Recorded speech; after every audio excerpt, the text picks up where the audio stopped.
Olá, boa tarde, noite. Continuo me chamando Armando, discípulo de Jesus em processo contínuo de restauração. Louvo a Deus porque só por hoje eu estou livre de muita coisa que carreguei durante muitos anos e Jesus na cruz me deu libertação.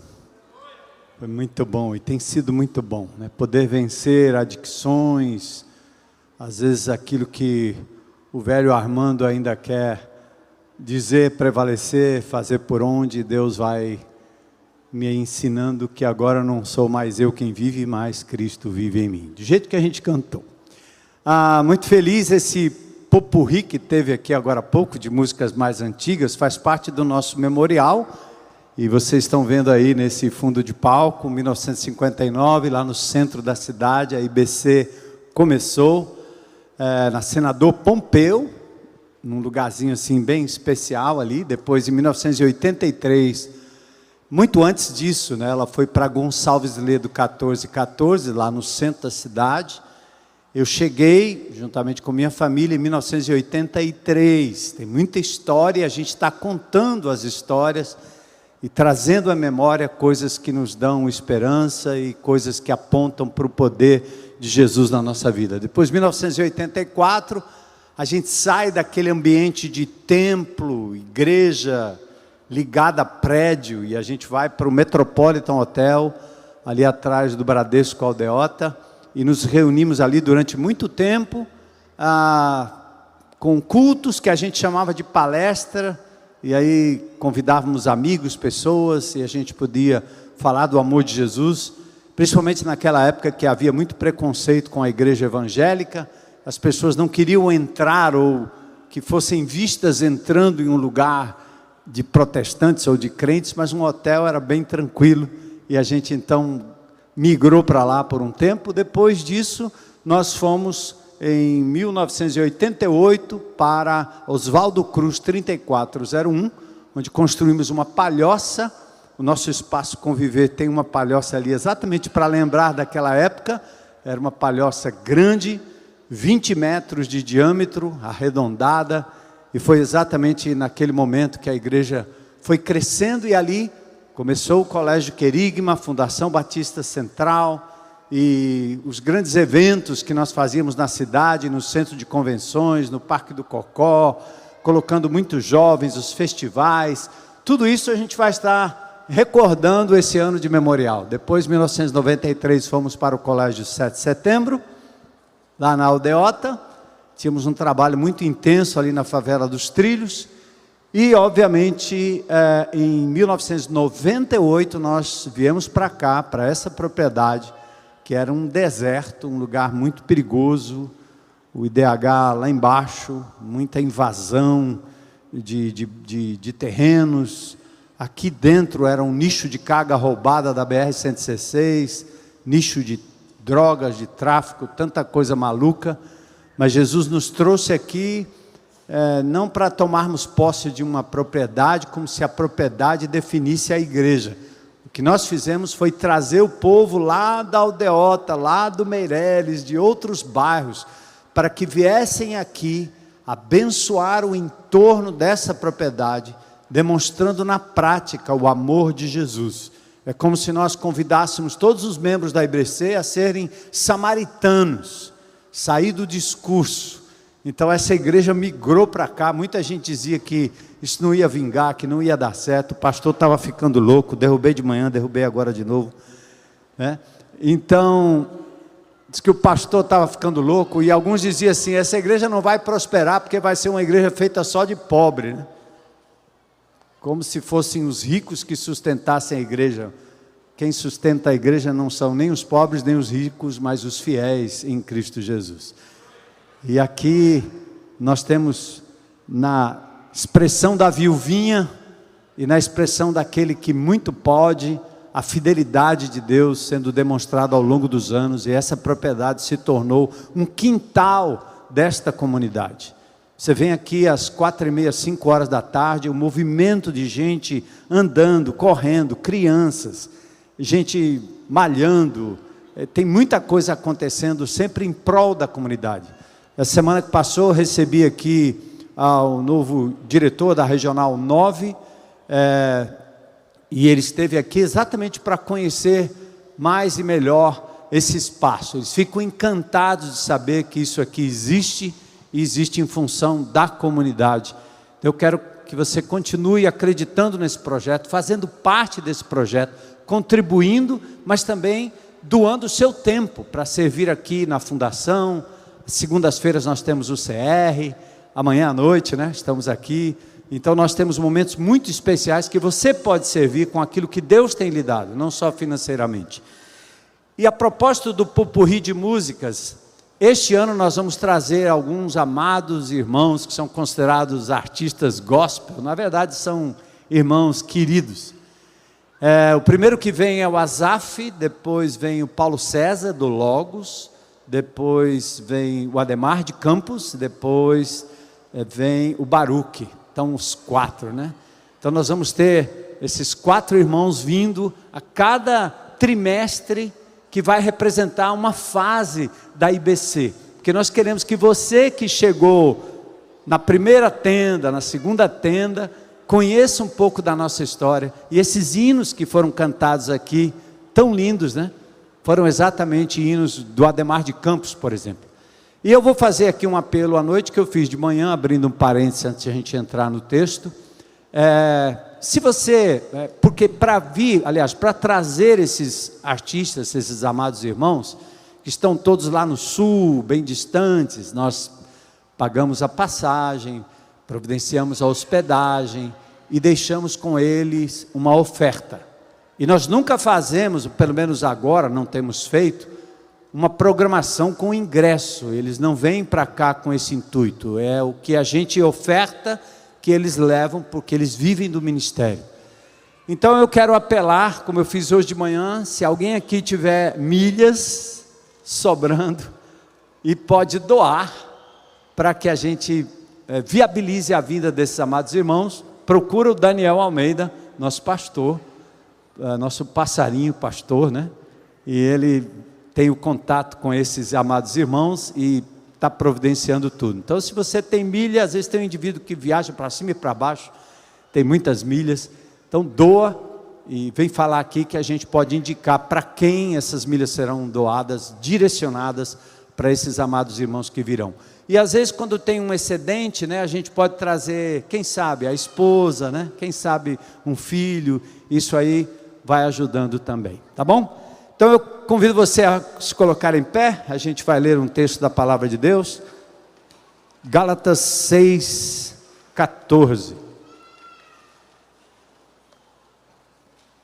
Você não é obrigado a ficar em pé, só uma sugestão para você mudar de posição, a gente fazer a leitura, orar e entrarmos no texto. Gálatas 6:14, é um texto que eu tive que memorizar logo cedo na minha caminhada cristã, exatamente porque meu ímpeto como um homem recém-convertido, vindo do mundo, com tantas mazelas, tantas loucuras, eu tinha que considerar a importância da cruz do Calvário, a importância daquilo que Jesus fez por mim, para que eu pudesse rejeitar aquilo que eu era levado a fazer, quase por inércia, porque era o normal na minha vida, e me submeter agora ao que Jesus queria que eu fizesse. Então, a palavra de Deus diz assim: mas longe esteja de mim gloriar-me, senão na cruz de nosso Senhor Jesus Cristo. Paulo está dizendo, eu não tenho que contar vantagem, dizer qualquer coisa por algo de bom que eu faça.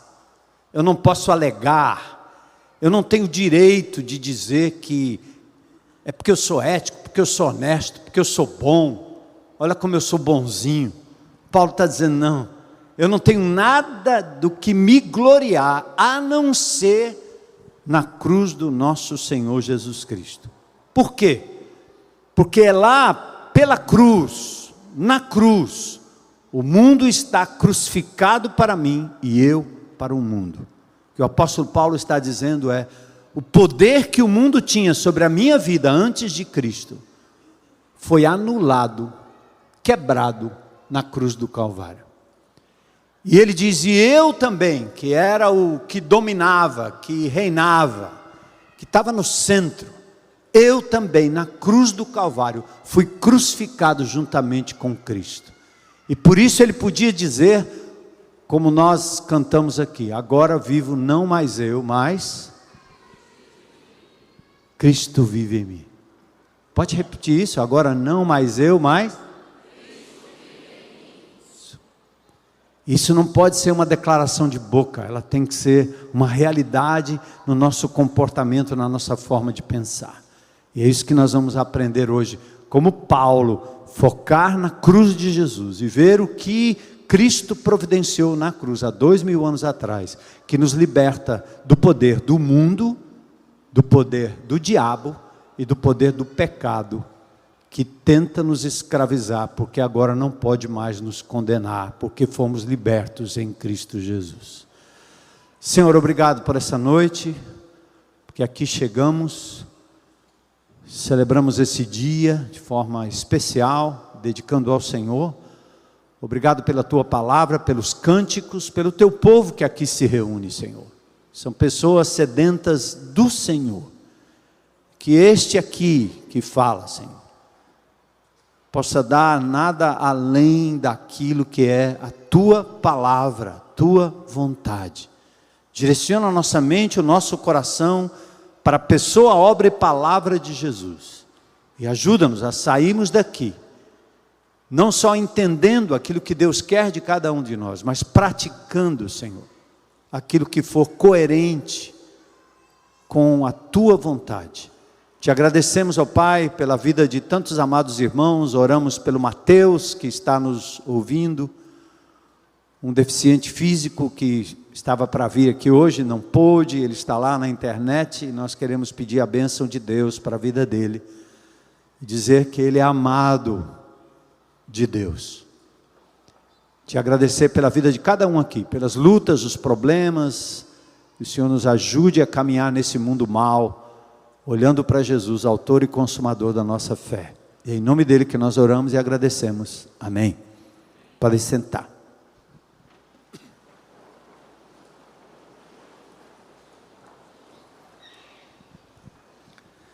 Bom, esta série fala sobre tomando posse da vitória. Nós falamos na semana passada que nenhuma vitória vem por acaso e nada é fruto de boa vontade. Cristianismo não é um lugar que você frequenta e se sente bem porque as músicas são legais, porque o pastor é muito legal, porque todo mundo me abraça e me acolhe. Cristianismo não está baseado nestas coisas. Cristianismo tem como base a pessoa, obra e palavra de Jesus. Os cristãos ao longo do tempo sobreviveram no Coliseu, nas catacumbas, nos lugares mais difíceis, sob perseguição, nas prisões. Alguns foram presos, outros tinham seus bens confiscados. Essas pessoas nunca tiveram a sensação de ter um sentimento de conforto na vida. O conforto deles era a presença de Jesus. Era a certeza da vida eterna. Era a convicção de que o Cristo, Jesus de Nazaré, tinha feito algo extraordinário na cruz e a sua ressurreição era a resposta para a eternidade com Deus. Então, cristianismo não é um lugar para a gente se sentir bem. Esse não é o padrão. O padrão é a verdade. O padrão é o que está escrito. É que vai determinar quem eu sou, como eu ando. E se eu vou derrotar ou não o diabo, o mundo e o pecado. Porque não se derrota o mundo, o diabo e o pecado com blá blá blá, com feeling, com gritaria, com decretos, religiosidade, com ritos. Não, não é assim. É Jesus, Ele é o centro. Então hoje nós vamos focar naquilo que Cristo fez na cruz do Calvário. A cruz é um objeto que bem representa a história da humanidade. Representa a história da salvação e a minha e a sua história. Por exemplo, antes de Cristo e depois de Cristo. A história foi dividida assim, pelo menos no mundo ocidental.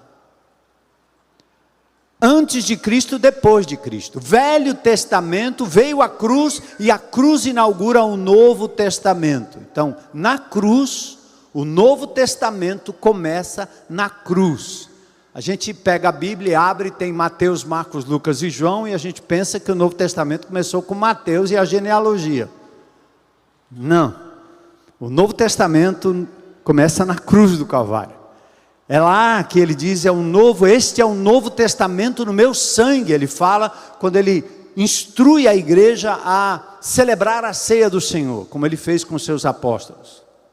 Então, o Novo Testamento começa na cruz do Calvário. Até aqui é a lei, daqui para diante é a graça. Antes de Cristo, quando você pensa sobre Alexandre o Grande, 303 antes de Cristo. Quando você pensa sobre Nabucodonosor, os grandes impérios, tudo você fala como sendo antes de Cristo, os faraós, os egípcios. Abraão existiu 2000 anos antes de Cristo. Davi, 1000 anos antes de Cristo. Moisés, 1400 anos antes de Cristo. Eles viviam sob o regime da lei, apontando para a vinda do Messias. Tudo era incompleto, tudo era um sinal. Era como você seguir placas para chegar numa cidade. O Velho Testamento era assim. A lei foi dada, mas a lei não tinha poder para aperfeiçoar o homem mau. A raça humana decaída. A lei só fazia condenar, porque a lei vinha e o indivíduo chegava à conclusão que ele não conseguia cumprir a lei, então não dava, não tinha como. É ridículo pensar que alguns religiosos dizem assim, mas eu procuro cumprir os 10 mandamentos. Hã? Quem cumpre os 10 mandamentos totalmente? Quem? Se você furar um, você furou todos. Como eu sempre digo, não é? Basta furar um sinal vermelho e você já é um infrator. Não precisa furar 10. E quando alguém lê os 10 mandamentos e diz assim, não, eu estou safo porque nunca roubei, nunca matei, nunca adulterei. Jesus lá no Sermão do Monte, ele mostra o que é que os 10 mandamentos realmente significavam. Quando ele diz, quem mata não é quem aperta o gatilho, é quem deseja o mal para alguém lá no coração, já matou. Quantos assassinos nós temos aqui hoje à noite? Só eu, né? Nunca desejou? Nunca desejou o mal de alguém? Ou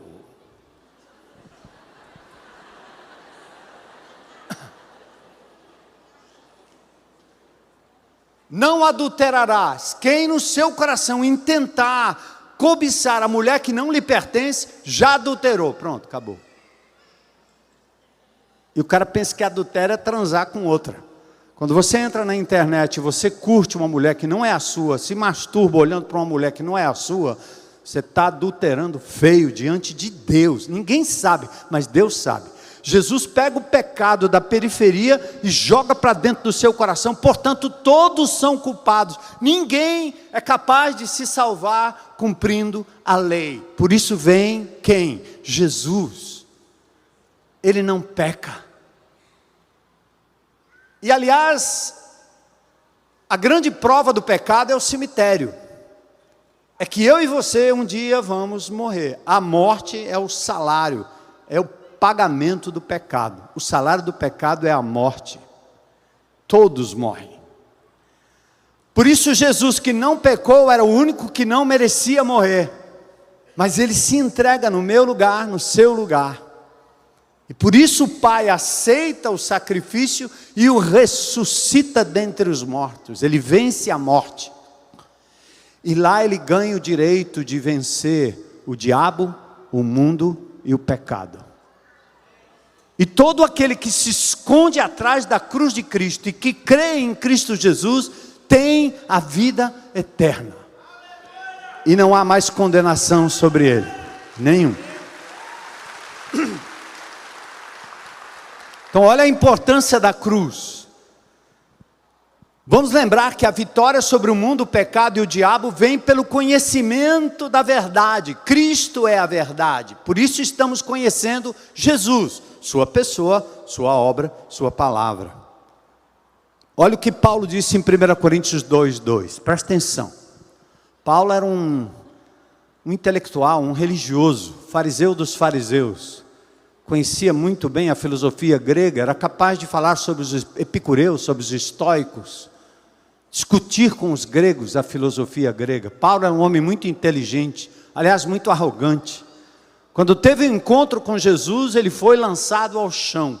E com todo o seu conhecimento, e apesar de ter recebido de Jesus a incumbência de pregar, Paulo diz assim: porque eu decidi nada saber entre vós, senão a Cristo Jesus e esse crucificado. Que Paulo está dizendo assim: a minha pregação não é blá blá blá, minha pregação não é motivacional, minha pregação não é essa baboseira de dizer para o crente decreta e as coisas acontecem, como se o poder tivesse com o indivíduo.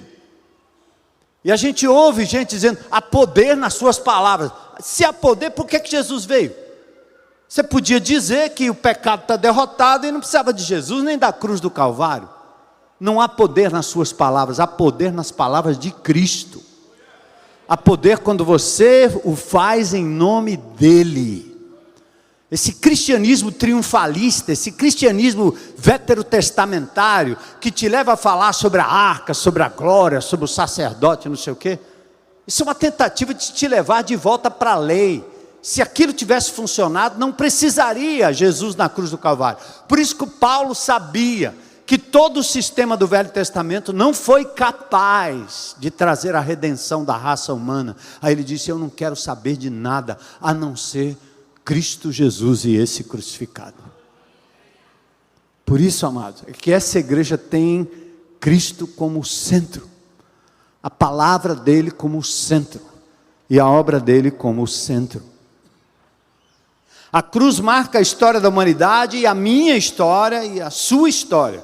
Quem eu era outrora sem Cristo e quem eu sou agora em Cristo. Dois termos, está bem pequenininho aqui, mas eu espero que você veja aí na ilustração. Duas palavras que são usadas no Novo Testamento pelo apóstolo Paulo, falando o que eu era outrora antes de Cristo e o que eu sou agora. Pote é uma palavra grega e nuni, a palavra grega para agora. Para que você entenda que a cruz de Jesus dividiu a história, antes e depois de Cristo, Velho e Novo Testamento, mas também dividiu a minha história, a sua história. Quem eu era antes de Jesus entrar na minha vida e quem eu sou agora. É o outrora e o agora.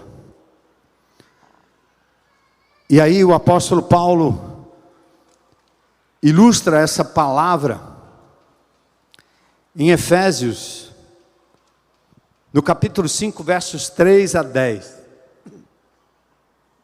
E uma coisa importante para você lembrar, antes da gente ler esse texto, é que quem eu sou tem a ver com a minha pessoa. O que eu faço tem a ver com aquilo, não que me define como pessoa, mas que é coerente com aquilo que eu sou.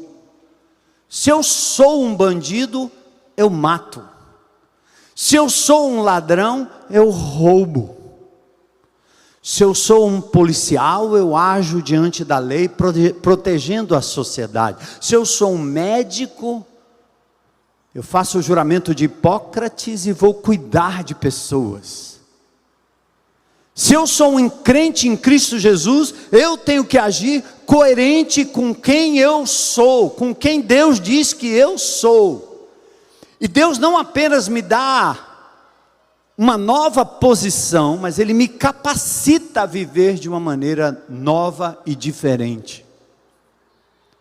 É assim que a gente vai vencer o mundo, o pecado e o diabo, com o conhecimento daquilo que Deus diz que nós somos, e como Ele providenciou para a gente viver agora de forma coerente com aquilo que nós somos em Cristo. Nós somos santos em processo de santificação. Fomos declarados justos em processo de agir com justiça. E talvez tenha que acabar de uma vez por todas, se é que é possível, essa dúvida. Por exemplo, você acha que o Papa é que canoniza alguém e torna ele santo? Na Bíblia não tem isso. Deus diz: sede santos como eu sou santo. A palavra santo na Escritura quer dizer o seguinte: todo aquele que se esconde atrás do que Jesus fez na cruz do Calvário, recebe do justo juiz a palavra santo, inculpável. Você está justificado, o preço da sua condenação foi pago, você está livre. Ele abre a porta da cadeia, ele abre a porta da condenação eterna e diz: pode sair. Não importa o que você faça ou deixe de fazer, Deus declarou que você é santo, santa. Está ouvindo, irmão? Não é o que você pensa, não é o que você faz, é uma declaração. Lembra do ladrão na cruz? Lembra-te de mim quando entrares no teu reino. Jesus diz: e hoje estarás comigo no paraíso. Ele não teve tempo de devolver o que ele roubou. Ele não teve tempo de compensar o quanto ele errou. Ele não teve tempo de praticar uma boa obra. Mas Jesus disse que ele estaria com ele no paraíso. Então a sua salvação não depende do que eu faça ou deixe de fazer. Depende da declaração que Deus fez em Cristo Jesus. Depende sim de você crer ou não crer em quem Jesus é, no que Ele disse e no que Ele fez. Toda religião que faz com que os crentes ganhem a salvação e percam a salvação, não é diferente, com todo respeito, do espiritismo. Onde você, à medida que vai praticando boas obras, você vai crescendo e pode se reencarnar em algo melhor. E se você reencarna numa situação ruim, é porque você foi uma peça ruim lá atrás na outra encarnação. E o seu aperfeiçoamento vem na dependência daquilo que você faz ou deixa de fazer. O cristianismo não é isso. O cristianismo não depende do que você faz ou do que você deixa de fazer, depende de você acreditar no que Jesus fez por você. E você se esconde atrás da cruz do nosso Senhor Jesus Cristo. Salvo uma vez, salvo para sempre. Antes, outrora, nós éramos criaturas de Deus. Ele nos criou. E nós viramos as costas para Ele no primeiro homem, Adão. Mas se você não quiser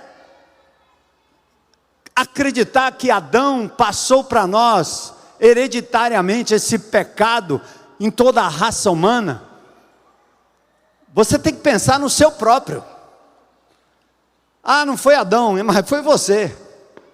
Não demora muito e nós praticamos o erro que nos leva à condenação. Por isso Jesus teria que vir, alguém teria que morrer no nosso lugar. Foi assim em todo o Velho Testamento com os animais, com o cordeiro, até que veio o Cordeiro de Deus, que o quê? Os católicos aqui entendem bem desse. Que repetem na missa várias vezes, não é não? Eis o Cordeiro de Deus, que tira o pecado do mundo. Porque o cordeiro no Velho Testamento era um paliativo até que Cristo viesse. Mas quando ele veio, ele tirou da minha cabeça a condenação. Então agora eu posso ter a certeza da salvação como aquele ladrão na cruz. Em João 10, ele conhece suas ovelhas, ele as tem nas suas mãos. Ninguém pode tirar dele. E agora nós nos tornamos filhos, João 1,12. Ele veio para o que era seu, João 1,11. Mas os seus não o receberam. Mas a todos quantos o receberam, deu-lhes o poder de se tornarem, de serem feitos o quê? Filhos de Deus. Nós éramos como órfãos. E Deus resolveu trazer você para dentro, para ficar ao lado do seu filho legítimo, te dar uma cama, um quarto, uma casa e uma herança, e diz: agora você é meu filho. Você foi adotado na família de Deus. Por isso você pode dizer, como Paulo diz lá em Romanos: Abba, Pai, Paizinho.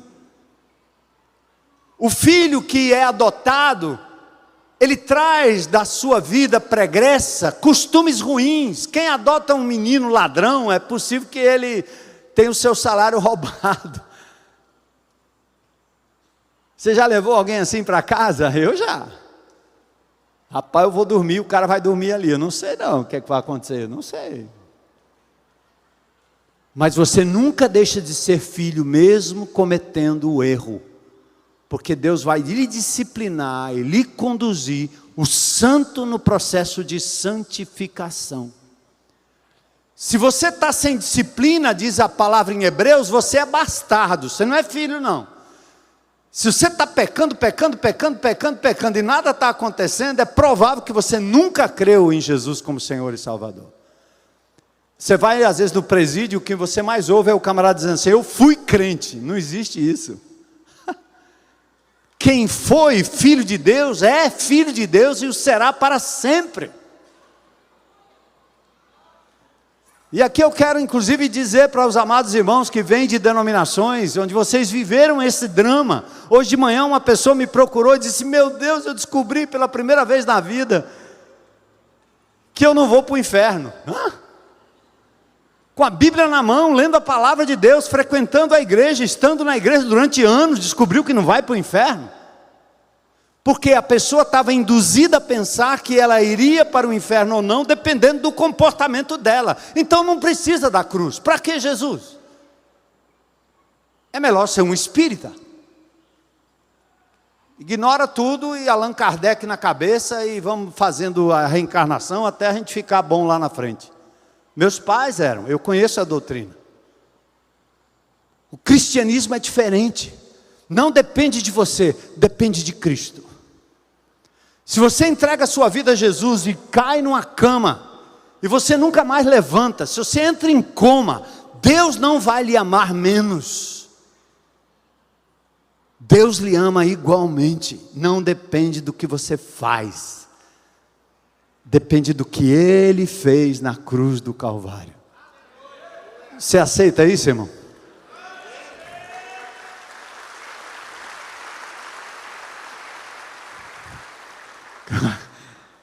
Atentem para as palavras de Efésio: entre vocês não deve haver nem sequer menção da imoralidade sexual, nem de qualquer espécie de impureza, porque Jesus providenciou não só a salvação, mas a santificação. E agora eu vou aprender, eu estou em processo. Ele diz: estas coisas não são próprias aos santos. Não haja obscenidade, nem conversas tolas, nem gracejos imorais, que são inconvenientes, mas ao invés disso, ações de graça. Porque vocês podem estar certos disso: nenhum imoral, impuro, ganancioso, idólatra tem herança no reino de Cristo e de Deus. O que ele está querendo dizer isso? É o indivíduo que, contumazmente, que permanece naquilo por anos a fio.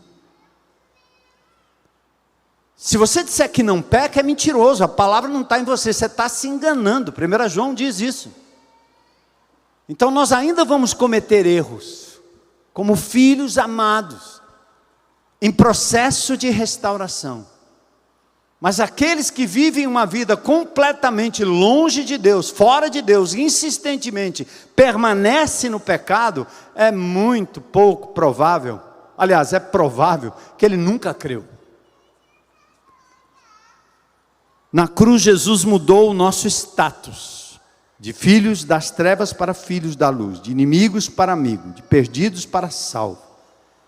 Então eu tomo isso, eu tomo posse disso pela fé, crendo no que Jesus fez na cruz. Em Adão todos pecaram, a morte o sinal da condenação, mas agora em Cristo todos têm a vida eterna e uma nova natureza. Na cruz, Cristo lidou com a condenação do pecado. Ele diz: justificados, pois mediante a fé, temos paz com Deus por meio de nosso Senhor Jesus Cristo, Romanos 5:1. E olha o capítulo 8 de Romanos, que aliás parece a nossa Constituição. Ele diz: agora, pois, já nenhuma condenação há para quem? para os que estão em Cristo Jesus. Acho que eu deixei o povo perdido aí, slide 14, né? Nenhuma condenação há para os que estão em Cristo Jesus. Então a salvação nos liberta da condenação do pecado, e a santificação provida na cruz nos liberta do poder do pecado. Na cruz, Jesus lidou com essa escravidão, e é isso que nós queremos focar aqui agora. Atentem. O que na minha vida outrora eu queria fazer de certo e não conseguia, e aquilo que eu sabia que era errado, era isso que eu fazia. Tem, na palavra de Deus, principalmente em Romanos capítulo 7, que é um capítulo muito mal interpretado, essa frase do apóstolo Paulo que diz assim: o bem que eu quero, esse não faço, o mal que eu não quero, esse eu faço. E tem gente que acha que esse aqui é parecido comigo, sou eu. Não é você.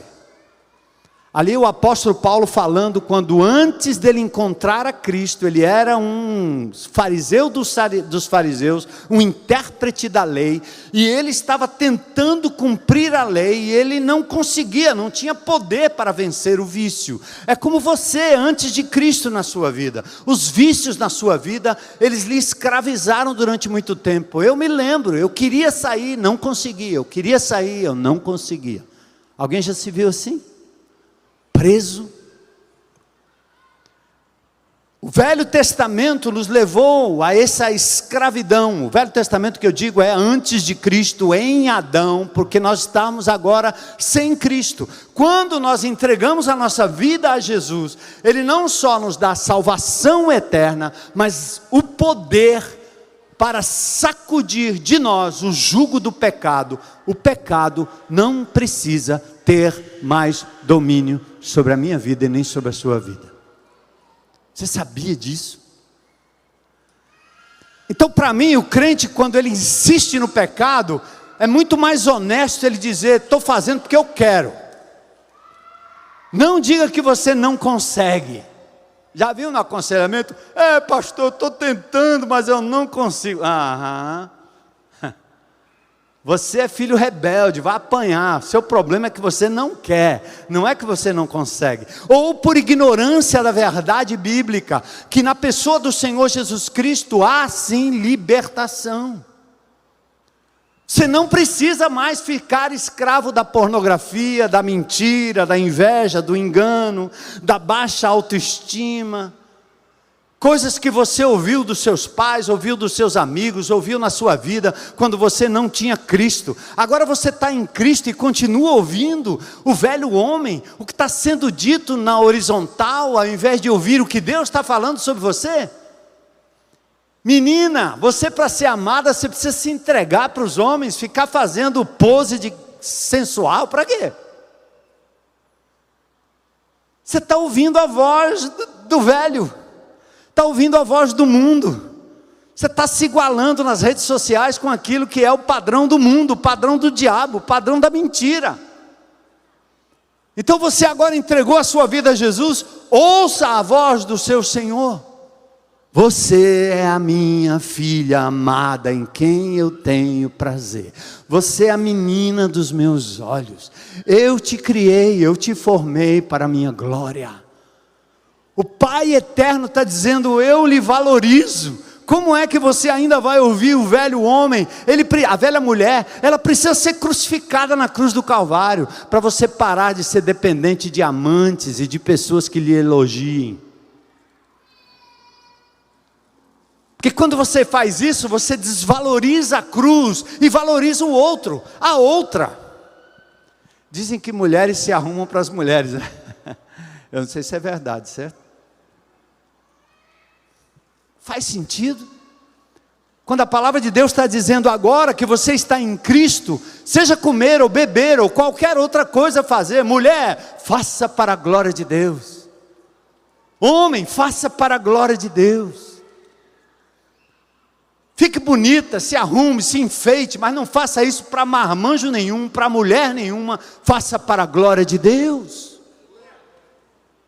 porque Ele nos libertou desse jugo humano que condiciona quem nós somos e o que nós devemos fazer. Para com isso. A libertação está em olhar para a cruz, como Paulo disse: eu não quero ouvir ninguém, eu quero ouvir o meu Jesus.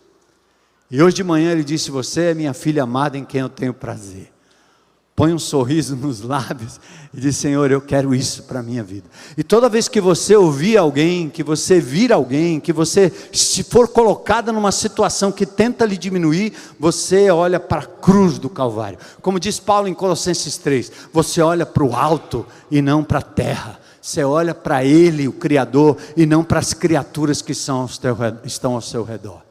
Aí é a libertação. Eu tive que fazer isso na minha vida, eu ainda tenho que fazer isso. Eu sou um pastor de uma comunidade, conheço muita gente, tem gente que me odeia, tem gente que me elogia, tem gente que me ama, tem gente que quer me dar um chute, tem gente que quer me abraçar. E você pensa que é o que você está me dizendo aí, que está me levando a fazer o que eu faço? Não, eu não prego para vocês, eu prego para o meu Senhor Jesus. Eu acordei 2 horas da manhã hoje para Ele, para estar com Ele e dizer: Senhor, eu vou dedicar essa palavra a Ti, Senhor.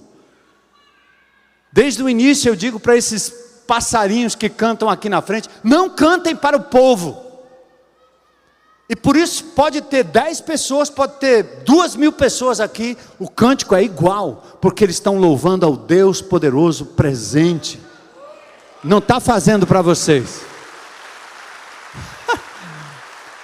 Quando eu me lembro da época que eu tocava cavaquinho, menino ainda, né? Ia na boate, aí você ficava ali, afinava o cavaquinho, depois assim: eu vou cantar para vocês uma canção.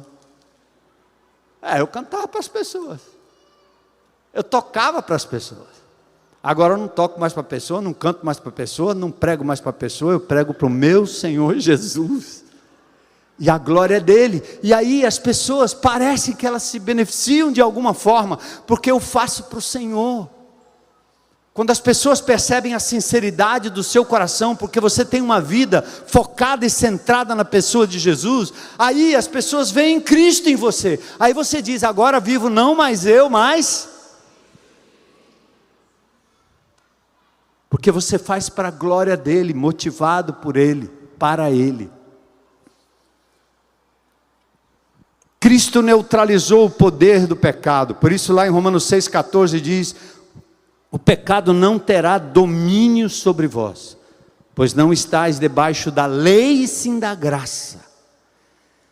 Depois ele diz em Gálatas 5,1: e uma vez libertos do poder do pecado, foste feitos servos de justiça. Libertos do pecado, transformados em servos de Deus, tende o vosso fruto para a santificação. A lei não tem mais poder. Eu não obedeço a Deus porque o mandamento existe, eu obedeço por amor ao meu Senhor. Por isso que quando você quer dar muita ordem, quer mandar nas pessoas, até nos seus filhos, e você não tem relacionamento, você estabelece regra sem relacionamento, que gera rebeldia. Quando você ama e tem relacionamento, a regra é cumprida por amor e por gratidão. Foi assim que Jesus fez conosco. Outrora sem Cristo eu não tinha forças para resistir ao pecado, mas agora eu posso rejeitar o pecado.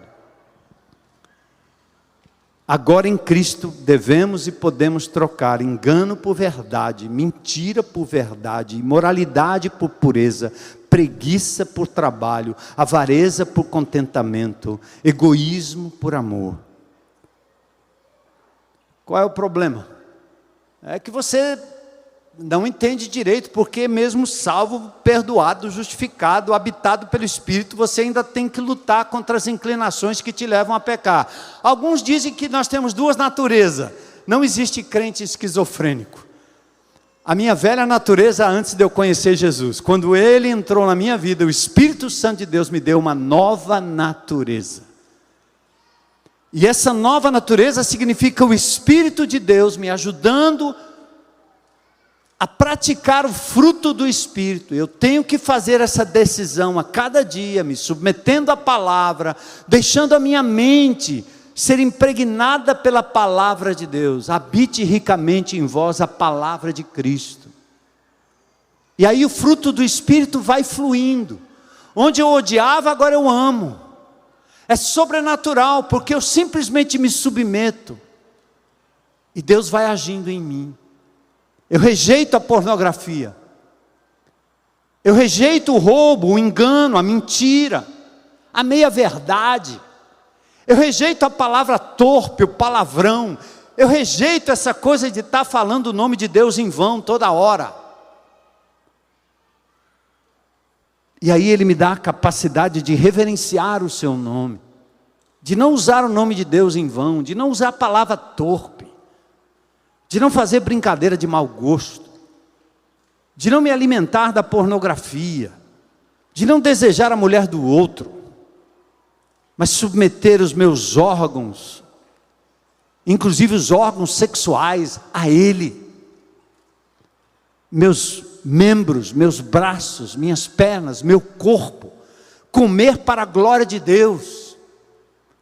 A questão não é comer para ficar fit, não é comer para viver mais. Isso aí não tem motivação. Você vai isso, daqui a pouco você está de novo emocionalmente doente, começa a comer e pronto. Tem muito a ver com o emocional, mas isso tudo deve ser submetido ao meu Senhor, é comer e beber para a glória de Deus, ponto. Ele me dá essa capacidade, como dá a você. Não espere a doença, o câncer, não espere alguém lhe dizer, ou você faz isso ou você morre. Deixa isso para quem é adicto, que não tem Cristo Jesus, e é vencido pelo vício do álcool, pelo vício da droga, pelo vício da comida, pela glutonaria. Mas você agora está em Cristo, então olhe para a cruz, lembre-se da provisão, invoque isso na sua vida e diga não. Calma, essa luta não é só sua. 1 João 8 diz, se afirmarmos que estamos sem pecado, enganamos-nos a nós mesmos e a verdade não está em nós. Essa inclinação pecaminosa que você tem, é exatamente porque, embora tendo sido declarados santos, eu estou num processo de santificação, aprendendo a viver na casa do Pai e ser igual ao Filho único, unigênito Jesus. Eu estou tendo o meu caráter moldado segundo o caráter de Cristo. Este é o processo. A primeira coisa é sai da negação. A segunda coisa é dependa do poder superior. Dependa do Espírito Santo. Outra coisa, alimente-se da palavra de Deus. Estas são as chaves importantes para a vitória.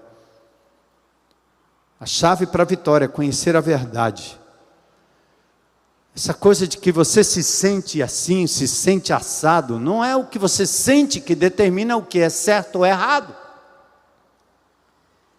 Tem gente que é juiz e se sente imperador.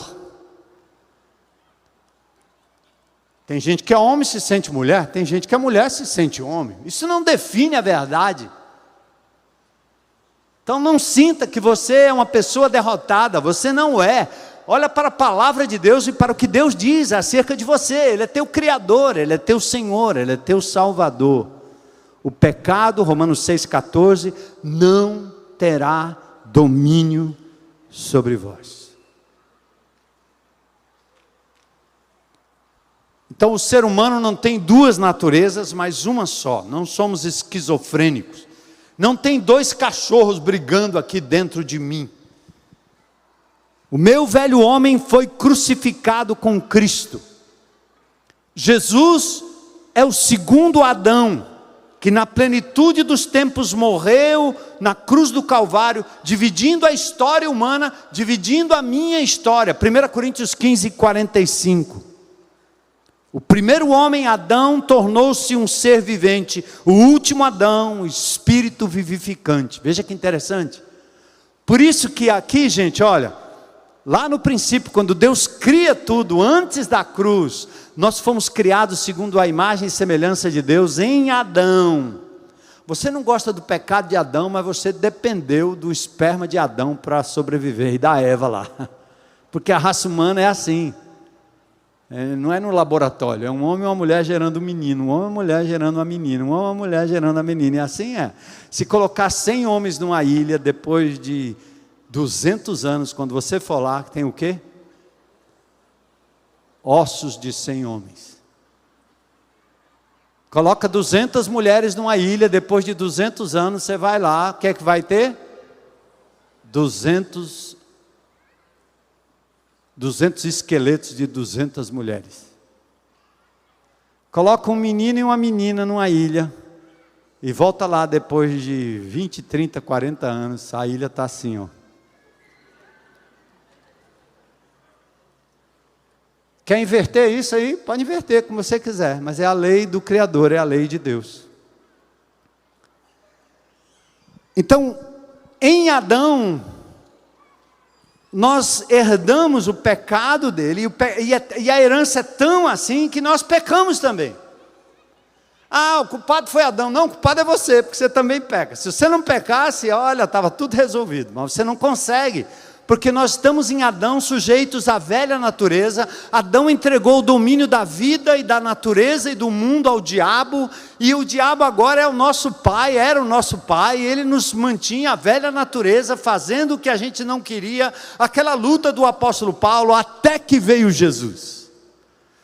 E aí, ele é o último Adão, ele derrota o diabo, ele conquista o direito de reinar, ele retoma o direito de reinar sobre a terra.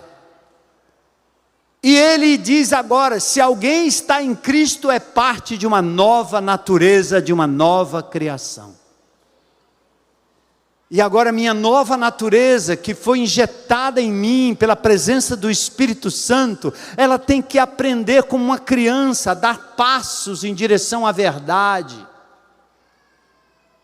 É sobrenatural. Assim que eu me converti, que a Heloísa queria que eu voltasse, fosse para a igreja, para frequentar a igreja, como se o cristianismo florescesse apenas ali dentro da igreja. Eu disse, não, eu vou voltar para a bagaceira, eu vou voltar para o mesmo lugar, eu vou voltar para o prostíbulo, eu vou voltar para todos esses cantos aí. Ah, que escândalo. Aí a família dela dizia para ela, está vendo que esse menino é um bandido? Ele não se converteu não, presta não, esse menino não presta.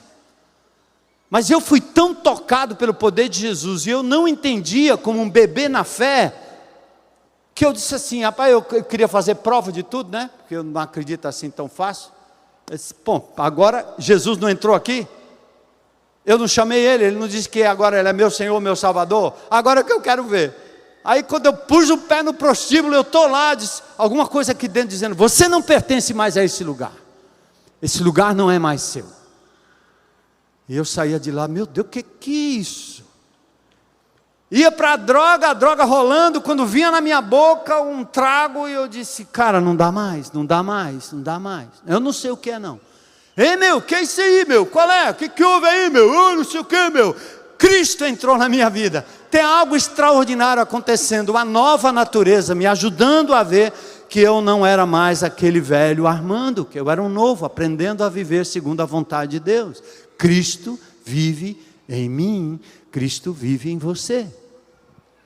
E essa nova natureza que nos dá a capacidade de viver em novidade de vida. Bora lá, fechando, né? Então, o conhecimento dessa provisão histórica, aliada à obediência, possibilita uma escolha certa para a vitória na vida cristã. Agora eu estou em Cristo, sou uma nova criatura, tenho nova vida, estou no Espírito e posso experimentar a vitória sobre o pecado. Amém? Vitória sobre o pecado. Agora, pensa no dia da sua conversão, na sua entrega. Pensa que ali você também dividiu a sua história, antes de Cristo, depois de Cristo. Antes nós estávamos sem Cristo, agora estamos em Cristo. Outrora, agora. Cristo é o nosso representante. Ele morreu em nosso lugar para que nós estivéssemos livres da condenação do pecado. Ele venceu o pecado e as amarras como nosso representante. Por isso que Paulo diz lá em Efésios 2:5, ele nos deu vida juntamente com Cristo, juntamente nos ressuscitou. Ele nos livrou da condenação e do poder do pecado. Fomos sepultados, pois, com ele na morte pelo batismo, para que, como Cristo foi ressuscitado, andemos também em novidade de vida. Assim, se alguém está em Cristo, é nova criatura. Amém. E a gente vai fechar aqui. Pode subir o pessoal do louvor. Vamos declarar isso. Somos novas criaturas, aprendendo a viver segundo a nova natureza. Estamos aprendendo a nos apropriar diariamente pela fé do poder e da provisão ao nosso dispor na cruz. Como diz Paulo em Efésios 4, 22 e 24, no slide 47, quanto à antiga maneira de viver, vocês foram ensinados a despir-se do velho homem. Tira o velho homem como uma roupa velha, um trapo velho, que se corrompem, e sejam renovados ao revestir-se do novo homem, criado para ser semelhante a Deus em justiça e em santidade provenientes da verdade. Colossenses 3, 9 e 10, não mintam uns aos outros, visto que vocês já se despiram do velho homem com suas práticas e se revestiram do novo, o qual está sendo renovado em conhecimento à imagem do seu Criador. Aqui é sem utopia, certo? Sem triunfalismo. A vida cristã é uma corrida, uma carreira, uma batalha. Por isso que Paulo diz, igualmente o atleta não pode ser coroado se não lutar segundo as normas. Vamos enfrentar o mundo, vamos enfrentar o pecado e vamos enfrentar o diabo. Mas nós temos um corpo e uma mente marcados pelo pecado que está em processo de restauração. Mas Paulo diz, por isso não desanimamos, pelo contrário, mesmo que o nosso homem exterior se corrompa, contudo o interior se renova de dia em dia.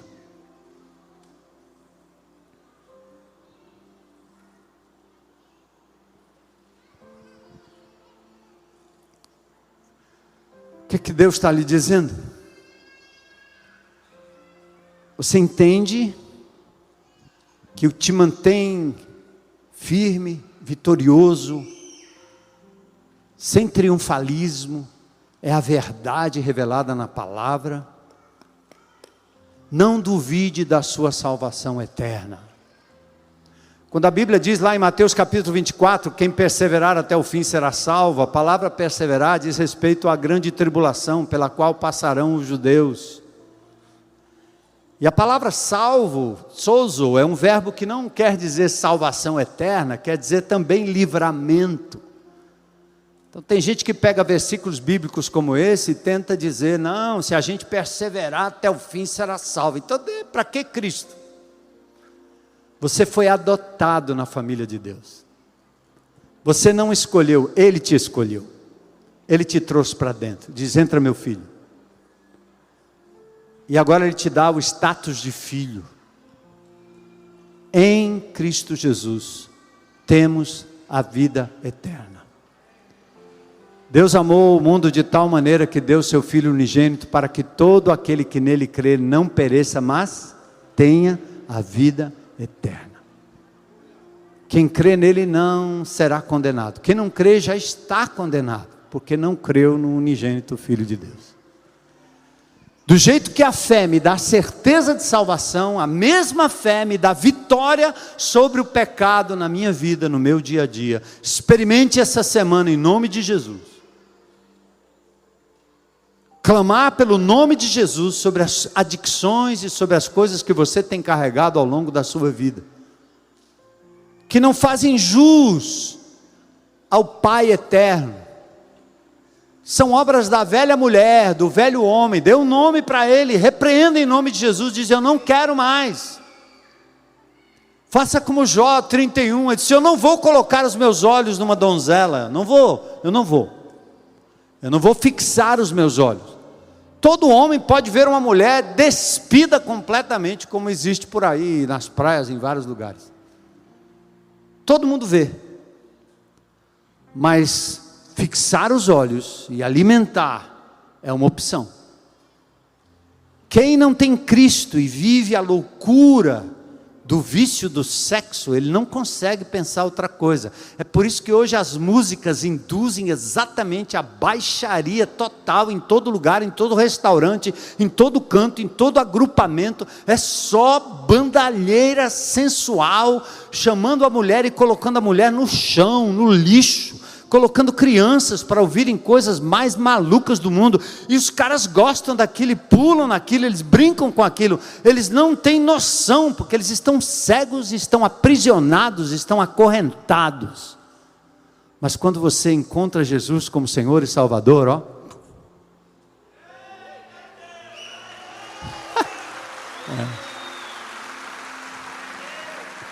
eu ouço, mas eu repudio aquilo, não combina com a minha nova natureza. O meu tempo do Espírito Santo inclui um ouvido, eu não deixo entrar. Faz uma limpa no teu repertório, irmão. Faz uma limpa naquilo que você vê na internet. Faz uma limpa. E vamos viver de acordo com a nova natureza. E sabe o que vai acontecer? O mundo vai ser derrotado, o diabo vai ser derrotado, o pecado vai ser derrotado, Jesus vai ser glorificado, e as pessoas lá fora vão ver em nós Cristo vivo, e serão atraídos para a salvação eterna, e não levados para a perdição. Amém? Vamos orar?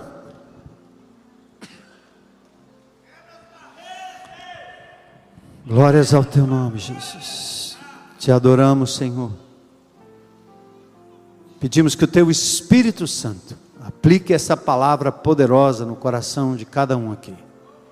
Que essa igreja, firmada na pessoa de Jesus, viva em novidade de vida, em santidade, produzindo os frutos do Espírito. Queremos pedir que hoje à noite as cadeias do pecado, que prendem ainda os nossos amados irmãos e irmãs, sejam quebradas em nome de Jesus. Hoje, o inimigo de Deus foi derrotado aqui nesse lugar. Hoje o pecado deixou de ter em muitos de nós o estribo, o vínculo, está quebrado em nome de Jesus. Temos perdão, salvação e santificação na cruz do Calvário. Senhor, nós vamos entrar agora nessa semana do carnaval, que loucura.